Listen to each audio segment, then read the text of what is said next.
네, 우리 함께 말씀 보도록 하겠습니다. 오늘은 5장 1절에서 6절 말씀 우리 함께 살펴보도록 하겠습니다. 우리가 계속해서 지금 모세의 여정에 대해서 살펴보고 있습니다.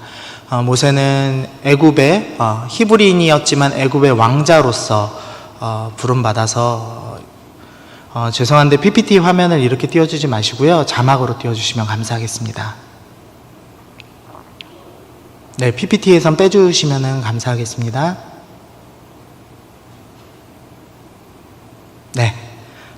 네, 방송실에서 처음에서 좀 낯섭니다. 지금 영상으로 우리가 예배를 드리다 보니까 도저히 방법이 없어서 우리 이렇게 좀 시도를 해보는 겁니다. 그래서 함께 잘 좀 적응할 수 있었으면 좋겠습니다. 모세가 긴 여정을 떠났습니다. 사실 모세가 히브리인으로서 애굽인의 왕자로서 삶을 40년간 살았습니다. 그가 이집트인들의 모든 말과 지혜를 다 배웠다고 할 만큼 리더로서의 충분한 자질을 갖고 있는 사람이었습니다. 그럼에도 불구하고 하나님께서는 모세를 40년간의 광야 학교가 필요하다라고 여기시고 광야 생활을 하게 하셨습니다. 우리가 생각할 때는 모세가 위대한 인물이고 충분한 학식을 갖고 있는 사람인데 왜 이런 일을 행하셨을까라고 생각할 수 있지만, 사실 이 광야 학교를 통해서 애굽의 방법으로 리더십을 행하는, 사람을 죽이거나 어떤 강압적인 방법으로 리더십을 행하던 모세의 나쁜 습관들을 내어버리는 시간이 되었고, 그 다음에 할례를 통하여서 하나님의 백성을 단지 출애굽시키는 것이 핵심이 아니라 이들이 언약 백성으로 하나님과 함께하고 사랑하는 것이 핵심이다라는 것을 배우는 귀한 시간이 되었습니다. 우리가 이 코로나 시대를 지나면서 그 시간이 얼마나 필요했는지를 좀 확인하는 것 같습니다. 정치적으로 세상의 방법으로 일을 진행시키려고 하는 일부의 교계의 무리들이 얼마나 지금 이 나라를 어지럽히는지 우리가 보고 있습니다. 그리고 하나님보다 더 귀한 가치가 없다는 것을 배우지 못한 자들이 결국은 정치를 하나님보다 더 우선시 여기면서 집회를 강행하고 그것이 나라를 얼마나 망치는지를 우리가 살펴보고 있습니다. 그래서 이 모세의 이 40년간의 여정이 결코 쓸모없는 것이 아니라 반드시 필요한 일이었고, 또 이스라엘 역사에서 가장 위대한 지도자는 당연히 이런 긴 훈련이 필요했다는 것을 말씀을 통해서 우리가 확인하게 됩니다. 그리고 가서 이제 아론을 만나고 그 다음 이제 장로들을 만나서 경배하는 장면을 보게 됩니다. 29절부터 31절 좀 제가 읽어드리면요, 4장 29절입니다. 모세와 아론이 가서 이스라엘 자손의 모든 장로들을 모으고 아론이 여호와께서 모세에게 이르신 모든 말씀을 전하고 그 백성 앞에서 이적을 행하니 백성이 믿으며 여호와께서 이스라엘 자손을 찾으시고 그들의 고난을 살피셨다 함을 듣고 머리 숙여 경배하였더라. 이스라엘 백성이 하나님께서 우리를 찾아오셨다라는 말씀을 들었습니다. 그리고 그 장로들은 머리 숙여 경배함으로써 이제 하나님이 우리에게 구원의 일을 여시겠구나라는 것을 믿게 됩니다. 그리고 이제 5장 말씀으로 들어오게 됩니다. 이제 스토리상 5장에서 하나님께서 멋지게 승리하시고 이스라엘 백성이 출애굽하는 그런 놀라운 일을 경험해야 될 것 같은데, 모든 리더십을 다 배웠고 백성들도 경배했음에도 불구하고 오늘 다시 한번 실패하는 장면을 살펴보게 됩니다. 왜 실패하였는가? 또 실패를 통해서 무엇을 배웠어야 되는가에 대해서 오늘 말씀을 통해서 좀 살펴보려고 합니다. 먼저는 5장 3절 말씀을 좀 보려고 하는데요. 그들이 이르되 히브리인의 하나님이 우리에게 나타나셨은즉 우리가 광야로 사흘길쯤 가서 우리 하나님 여호와께 제사를 드리려 하오니 가도록 허락하소서. 여호와께서 전염병이나 칼로 우리를 치실까 두려워하나이다. 지금 모세와 아론이 찾아갔습니다. 그리고 바로를 향해서 3일 길을, 애굽의 국경을 넘어서 3일 길을 걸어가겠습니다. 그리고 거기서 우리에게 나타나신 여호와 하나님께 제사를 드리겠습니다 라는 요구를 하기 시작했습니다. 지금 생각하면 저거는 뭐 말도 안 되는 요구인데 바로 모세가 하고 있다라고 생각할 수도 있겠습니다. 그러나 당시 문화에 비춰보면 그것이 그닥 불가능한 일만은 아니구나라는 것을 좀 살펴볼 수가 있습니다. 다큐멘터리에 나온 사진 하나인데요. 지금 이 박사님이 돌판 하나를 발견했습니다. 돌판을 들고 있는데요. 돌판을 자세히 보면은 지금 빨간색 글씨하고 검은색 글씨로 지금 표시가 되어 있죠. 이 검은색 글씨는 무슨 내용이냐면 참석하지 못한 날짜, 노역에 강제 노동에 참석하지 못한 날짜가 적혀 있고, 빨간색으로는 참석하지 못한 이유가 적혀 있는 돌판이 발견되어 있습니다. 근데 우리가 이집트라는 고대 사회, 그리고 절대 왕권, 바로라는 왕이 지배하고 있었기 때문에 얼마나 강압적이었을까라고 생각하기 쉽죠. 채찍질을 맞고 강제로 끌려 나오고 몸이 아파도 일을 하고 이렇게 생각하기 쉽습니다. 그런데 저 돌판에 쓰여져 있는 내용을 보면은요, 재밌는 내용이 되게 많습니다. 좀 제가 몇 가지만 읽어드리면요, 세바라라는 사람이 이렇게 돌판에 적혀 있답니다. 전갈에 물려서 일주일간 쉼이라고 기록이 되어 있답니다. 또 코스라라는 사람이 몸이 아파서 하루 쉬었고 다음 날은 집안 잔치가 있어서 또 하루를 쉬었습니다 라고 기록이 되어 있고, 네페렘이라는 사람은 형의 시신 미라 작업 때문에 오늘 못 나왔어요 이렇게 적혀 있고, 그 다음에 이호텝이라는 사람, 이 사람이 제일 이유가 웃긴데요, 전날 마신 술 때문에 숙취가 심해서 오늘 쉽니다 라고 적혀 있었다고 합니다. 그리고 피라미드에 낙서 하나가 발견됐는데요, 감독관하고 일하는 사람이 싸웠습니다. 승질나서 며칠을 안 나갔더니 마누라가 바가지를 너무 긁어서 할 수 없이 오늘 나왔다, 일하기 싫다, 이런 내용도 적혀 있다고 합니다. 그러니까 우리가 생각할 때는 당시에 이 피라미드를 만들고 성을 만드는 것이 너무 강압적인 시대였기 때문에 3일길을 가서 제사 지내는 것은 불가능할 거다라고 생각이 들죠. 그러나 사실 당시 이집트의 문화는 우리가 생각하는 것보다 더 좀 너그러운 문화였습니다. 로마 시대까지도 전 세계 그 로마 인구의 70% 정도가 노예였고, 그 노예들은 우리가 생각하는 자유와 억압이 완전히 억압받는 사람들이 아니라 일종의 자유민처럼 생활하던 사람들이 상당수였다고 역사가 증언합니다. 그러니까 이 당시 문화에 비춰볼 때 이스라엘 민족들 3일 정도 빼서 나가는 것은 문제가 되지 않았습니다. 그리고 또한 다신교 문화였기 때문에 그들의 신에게 제사 드리는 것 또한 전혀 문제되는 일이 아니었습니다. 근데 그럼에도 불구하고 바로는 지금 그 일들을 막죠. 그것을 통해서 이 일이 불가능한 일이구나. 이스라엘 사람들이 당시 문화에 비춰볼 때 출애굽할 수도 있지, 우리는 좀 나름의 자유를 누리고 있으니까 이렇게 생각했을지도 모르겠습니다. 그런데 이 일은 불가능한 일이구나를 확인하게 되는, 그리고 바로가 악한 군주구나라는 것을 확인하는 계기가 됐을 겁니다. 어쨌든 바로가 이 일을 통해서 이제부터 이제 백성들을 괴롭히기 시작합니다. 벽돌의 재료가 되었던 짚을 주지 않으면서 벽돌의 생산량을 동일하게 생산하라고 말하면서 백성들을 괴롭히는, 즉 어려움이 시작되기 시작했습니다. 근데 이 바로의 행동에서 사탄이 우리에게도 행하는 전략이 있다는 것을 좀 발견하게 되었습니다. 첫 번째로는 생각할 수 없게 바쁘게 만들라 라는 사단의 전략입니다.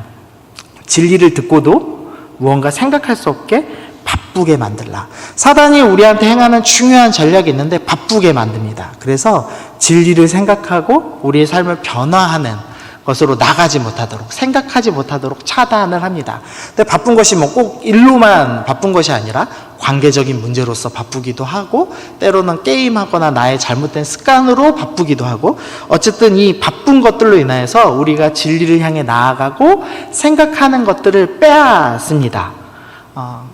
그래서 우리가 하나님 앞에 온전히 나아갈 수 없도록 만드는 일을 사단이 수천 년간 행해왔고, 바로도 지금 동일하게 바쁘게 만듦으로써 이스라엘 백성들이 다른 생각하지 못하고 일에만 집중하게 만드는 전략을 사용하고 있습니다. 타이탄의 도구들이라는 책인데요. 이 책에서 이제 타이탄이라고 부르는 사람들은 이제 성공한 사람들을 이제 거인이다라고 얘기해서 타이탄이라고 부르는 겁니다. 이 책에서 이 성공한 사람들의 특징을 정리를 해놨습니다. 그러면서 이 성공한 타이탄들, 성공한 사람들은 공통된 삶의 패턴들, 특징들이 있더라라고 해서 정리를 했습니다. 근데 그 중에 이제 몇 가지가 있는데요. 그 중에 하나는 아침에 60분을 확보해라. 그래서 아침 60분 동안 명상을 하고 가벼운 운동을 하면서 삶의 빈틈을 만들고 생각하게 해라 라고 권면을 합니다. 또 빈 공간을 확보해서 홀로 있는 시간, 홀로 있는 공간을 확보해서 역시 생각하라. 그리고 아무것도 하지 않는 즐거움을 찾아라. 즉 이것도 동일하게 빈틈을 주어서 생각하는 것, 그것이 성공한 사람들의 동일한 습관이다라는 것을 이 책의 저자가 살펴보고 이렇게 결론을 내려서 적어놨습니다. 사단은 우리를 바쁘게 만드는데 생각할 틈을 만들어내야 된다는 겁니다. 마가복음 1장 35절 말씀인데요. 새벽 아직도 밝기 전에 예수께서 일어나 나가 한적한 곳으로 가서 거기서 기도하시더니, 이 예수님이 가장 바쁘신 하루를 기록해 놓은 말씀의 끝절입니다. 예수님께서 안식일에 가버나움의 회당에 가셨습니다. 그리고 거기서 말씀을 전하셨습니다. 말씀을 전하시는데 웬 귀신 들린 사람이 나타나서 소리를 지르고 예수님께서 그 귀신을 내어 쫓으시는 사건이 안식일 오전에 있었습니다. 그리고 나서 안식일이 이제 끝나고 저녁 6시 때부터 사람들이 소문을 듣고 귀신 들린 자와 병자들을 데리고 몰려들기 시작합니다. 예수님께서는 지금 베드로의 집에서 쉬고 계시면서 베드로의 장모의 열병을 고치셨고, 그 뒤에 수많은 사람들이 몰려와서 그 사람들의 병을 고쳐주고 말씀을 전하시는 사역을 했습니다. 이 마가복음 저자는 예수님의 하루가 얼마나 빡빡하고 바빴고 분주했고 그 일들이 시급했는지에 대해서 설명을 해놓는 겁니다. 예수님이 아침부터 설교하셨고 수많은 병자들을 고치셨고 밤늦게까지 그 일을 다 행하셨습니다. 예수님은 육신을 입으셨죠. 그러니까 당연히 지치셨을 겁니다. 네, 그 지치신 육신을 이끌고 예수님께서는 지금 어떻게 하고 계시죠? 새벽 아직 밝기도 전에 밖으로 나가십니다. 그리고 한적한 곳에 가시고 거기서 기도하시기 시작합니다. 예수님은 사단의 전략을 너무나 잘 알고 계십니다. 바쁘게 만드는 겁니다. 생각할 수 없게 만드는 겁니다. 그래서 일에 떠밀려 가게 만듭니다. 사단은 수천 년간 이 전략을 써왔고 수천 년간 믿음의 사람들은 이것 때문에 넘어져 왔습니다. 그런데 예수님은 가장 바쁘신 와중에도 빈틈을 만드시기로 결정하셨습니다. 기도의 틈을 내셨고 홀로 있는 공간을 만드셨고 거기서 기도하시면서 하나님을 만나시기 시작했습니다. 지금 코로나 때문에 우리가 여유의 시간이 많이 생겼죠. 여유의 시간이 많이 생겼지만 여러분의 삶을 돌아볼 때 여유로운가 생각해 보셨으면 좋겠어요. 저는 오히려 마음이 더 분주하더라고요. 내가 이대로 있어도 되는가? 뭔가 해야 되지는 않을까? 그리고 나라에 어떤 큰일이 있는 건 아닐까? 계속 뉴스 들어가서 랭킹 뉴스 보고 댓글 보면서 또 기독교가 이렇게 공격당하고 있네 하면서 댓글 계속 실시간으로 확인하고 마음의 분주함이 사로잡혀서 이 하나님께서 주신 빈틈을 귀하게 여기지 못하고 있는 모습을 제 안에서 발견했습니다. 그리고 오늘 본문에서 사단은 수천 년간 그 방법으로 믿음의 사람들을 넘어뜨렸구나라는 것을 발견하게 됐습니다. 바쁘게 만드는 사단의 전략을 뛰어넘어서 삶의 빈틈을 만들어내는 여러분 되시기를 축복합니다. 그래서 기도의 빈틈을 확보하라 라고 이제 제목을 좀 적어봤습니다. 두 번째 사단의 전략입니다. 원망의 대상을 혼동시켜라 입니다. 사단은 지금 원망의 대상을 바꾸어 놓습니다. 분명히 백성들은 어떻게 생각해야 되냐면 바로가 우리는 나름 그래도 바로가 합리적이고 가장 선진국에 있는 군주기 때문에 괜찮다. 먹을 것도 정기적으로 잘 주고 또 노예들도 쉴 수 있게 여러 제도들이 있고 괜찮은 군주구나 라고 생각했을 수도 있겠습니다. 그런데 이 일을 통해서 바로가 사실은 악한 왕이었고 경제적인 것으로 우리를 이용하고 있다는 것을 발견하게 됐죠. 그러면은 백성들은 바로가 악하고 우리를 구원해 주시겠다고 약속하신 하나님을 따라야지 라고 생각해야 됩니다. 그런데 원망의 대상이 누구로 지금 바뀌어 있죠? 모세와 아론을 향해서 원망을 하기 시작했습니다. 3S 정책이라는 말 혹시 들어보셨나요? 전두환 대통령 때 제5공화국 시절에 있었던 정책입니다. 실제로 펼친 정책이었는지 아니었는지 논쟁은 조금 있지만 그러나 독재자들이 펼쳤던 대표적인 정책, 이 포르투갈에 있는 독재자가 3F라고 그래서 축구, 종교, 음악을 동원해서 정치에 있던 관심을 다른 것으로 쏠리게 하는 정책을 펼쳤는데, 그 정책을 본을 받아서 이후에 있는 독재자들은 하나같이 정치가 아닌 다른 것에 몰두하게 만드는 방법을 사용하였습니다. 근데 우리나라에서는 그것이 이제 3S 정책이었습니다. 스포츠, 섹스, 스크린이라는 세 가지 대표적인 키워드였습니다. 그래서 스포츠, 이 글씨가 좀 작아서 안 보이실 텐데요. 이 3S 스포츠 정책을 펼쳤습니다. 그래서 이때 82년도부터 프로야구, 그리고 프로축구, 프로씨름, 농구대잔치, 한국배구 프로리그 출범 등의 연속되는 대규모 프로리그를 만들면서 관심을 스포츠로 돌리게 하였습니다. 그리고 82년도부터 야간 통행 금지를 해제했습니다. 그리고 성매매 업소는 항상 야간에 그런 일들을 하죠. 근데 이제 제재하지 않고 열어놓음으로써 사람들의 관심이 또 성적인 것에 쏠리게 했습니다. 그리고 이 성적인 것과 스크린, 영화에 대해서 동시에 이 정책을 진행해서 검열을 완화했습니다. 그래서 82년도 극장 개봉작이 56편인데요. 56편 중에 35개의 영화가 모두 에로 영화였다고 합니다. 딱 봐도 비정상적인 사회죠. 이 독재 정권에서 관심을 다른 데로 쏠리는 정책이었습니다. 사단이 우리의 관심을 다른 곳으로 옮겨 놓습니다. 그리고 원망의 대상을 바로가 아니라 모세와 아론으로, 자신들을 구원해 주기 위해서 희생하고 헌신한 리더들에게로 원망을 옮겨 놓는 모습을 볼 수가 있습니다. 노무현 대통령 때 유행했던 유행어가 하나 있습니다. 뭔지 아세요? 노무현 대통령 때 가장 유행했던 유행어가 이게 다 노무현 때문이다 라는 유행어였습니다. 변비에 걸렸어요. 그러면 사람들이 댓글을, 내가 변비에 걸렸는데 이게 다 노무현 때문이다, 길 가다 넘어져요. 그러면 이게 다 노무현 때문이다, 이러면서 모든 것을 대통령 탓으로 돌리던 시대가 있었습니다. 물론 그때 정치를 잘했다 잘못했다를 떠나서 못했던 부분 분명히 있죠. 정치인을 옹호하고자 하는 발언이 아니라, 사실 자신의 삶에 어떤 문제가 생겼을 때 자신의 삶의 문제는 자기가 점검해야 될 필요가 있는데 모든 것을 한 정치인 탓으로 몰았습니다. 그리고 우리가 지금 정권이 바뀐 시절을 지금 몇 번을 경험했잖아요. 대통령이 지금 벌써 3번째 바뀌었습니다. 그러나 노무현 대통령 시절과 지금 대통령 시절에 우리 삶에 큰 변화와 차이가 있는가? 크게 많지는 않거든요. 우리의 원망의 대상을, 우리의 관심을 다른 데로 바꾸는 것이 사단의 정책입니다. 왜 안 깨웠어? 다 엄마 탓이야. 사실 안 일어난 건 자기 탓이거든요. 근데 대학생 돼서도 엄마 탓하죠. 우리가 어떤 문제가 발생할 때 원망의 대상을 자꾸 다른 것으로 돌립니다. 그래서 우리의 죄의 문제 때문에, 우리의 게으름 때문에, 악한 습관 때문에 생기는 일들이 여러 가지가 있습니다.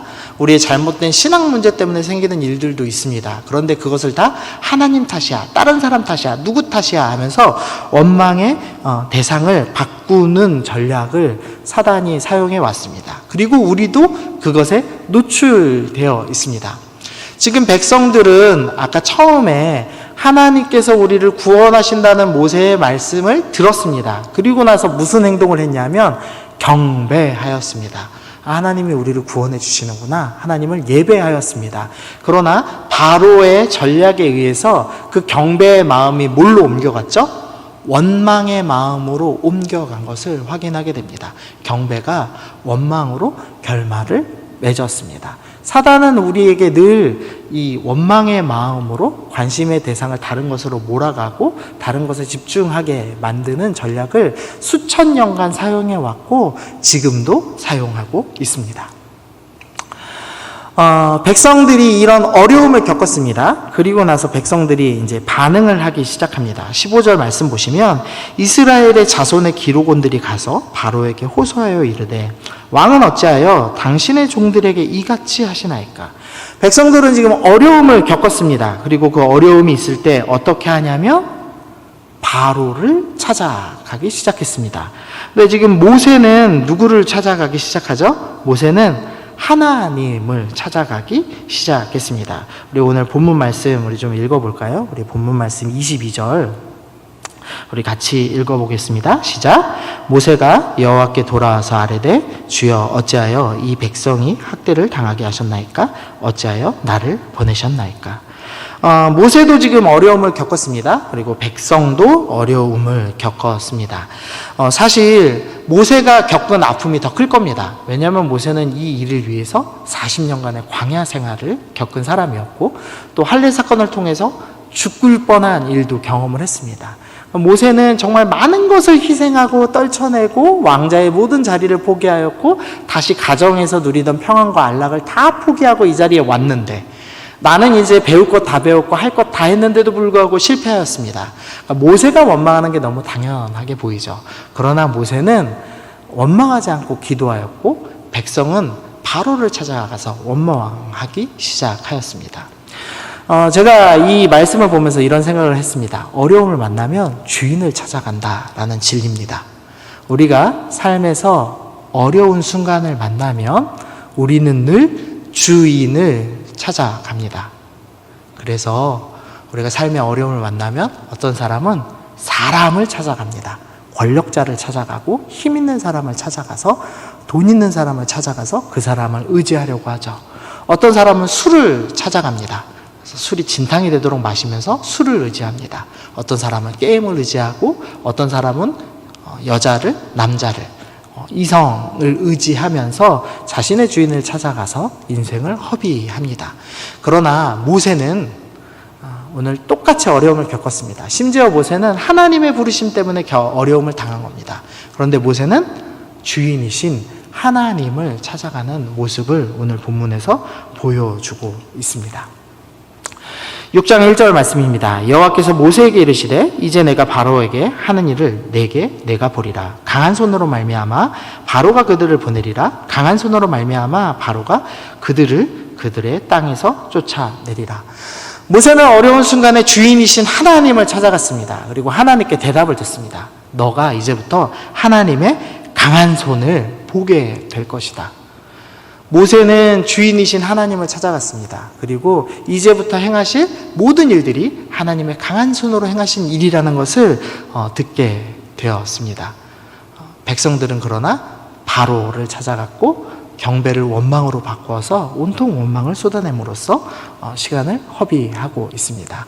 우리가 오늘 사단의 두 가지 전략을 살펴봤습니다. 생각할 수 없게 바쁘게 만들었고 원망의 대상을 바꾸게 만들었습니다. 그러므로 그들은 끊임없이 세상을 찾아갔습니다.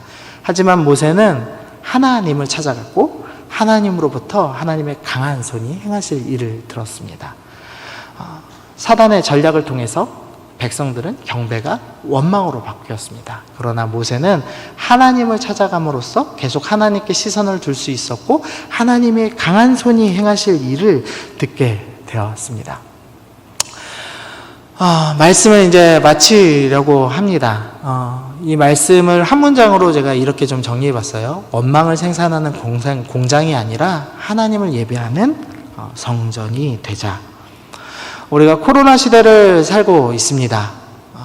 우리가 코로나 시대를 살고 있으면서 우리의 생각을 여러 가지 분주함과 바쁨과 다른 것으로 빼앗겨서 진리를 쫓아가기보다는 지금 너무 힘든 시대인데 나는 내년에 뭐 먹고 살지? 난 어떻게 해야 되지? 확진자가 몇 명이 떴지? 우리의 모든 시간을 다 빼앗기고 분주함 가운데 살고 있습니다. 그리고 우리의 원망의 대상들을 여러 대상들을 바꿔내면서 쏟아냅니다. 그러나 우리가 지금 해야 될 일은 무엇이냐? 삶의 빈틈을 만들어내야 합니다. 분주함을 내려놓고 기도하기로 결정해야 합니다. 오히려 이 시간에 마음을 내려놓고 하나님의 말씀을 보기로 결단을 해야 합니다. 하나님께서는 지금 우리에게 귀한 시간을 주셨다고 생각합니다. 전 세계 모든 사람이 동일한 시험지를 지금 받았습니다. 코로나는 시험지를 받았고 경제가 어렵다는 시험지를 받았고 이후에 어떻게 해야 될지 모른다라는 예측 불확실성의 시대를 우리가 살아가고 있습니다. 이때 주님께서 우리에게 요구하시는 것은 무엇이냐? 빈틈을 내어서 기도의 시간을 내어라. 하나님을 바라봐라. 하나님 앞에 엎드리고 결정해라. 너는 너의 주인을 찾아가라 라고 주님이 오늘 말씀을 통해서 우리에게 이야기하십니다. 그리고 하나님의 때가 이르르면 하나님의 강한 손이 새 일을 행하실 것이다. 그러므로 우리가 이 시대를 두려움으로 보내는 것이 아니라 하나님을 바라봅시다. 빈틈을 내어놓고 오히려 기도하고 말씀을 보며 개인의 예배를 회복하는 시간을 삼기로 결정합시다. 우리가 대면 예배로 모이지 못하지만 우리의 삶의 현장, 우리 집이, 우리 직장이 예배의 공간이 되도록 우리의 삶의 습관 패턴을 바꾸기로 결정하시는 여러분 되셨으면 좋겠습니다. 그래서 우리 함께 좀 기도하면 좋겠습니다. 하나님, 내가 이 시간에 사단의 전략에 넘어가지 않겠습니다. 분주함이나 원망함으로 보내지 않겠습니다. 하나님, 저는 예수님이 그러하셨듯이 빈틈을 내어서 기도하며 말씀하며 말씀을 읽으며 주님을 바라보기로 결단합니다. 이 코로나의 시대가 오히려 하나님을 만나는 가장 귀중한 선물이라는 것으로 믿고 내 삶 속에서 예배드리는 나의 집이 성전이 되는 은혜를 누리는 사람이 되길 원합니다. 우리 그렇게 잠시 함께 기도하도록 하겠습니다. 함께 기도하겠습니다. 하나님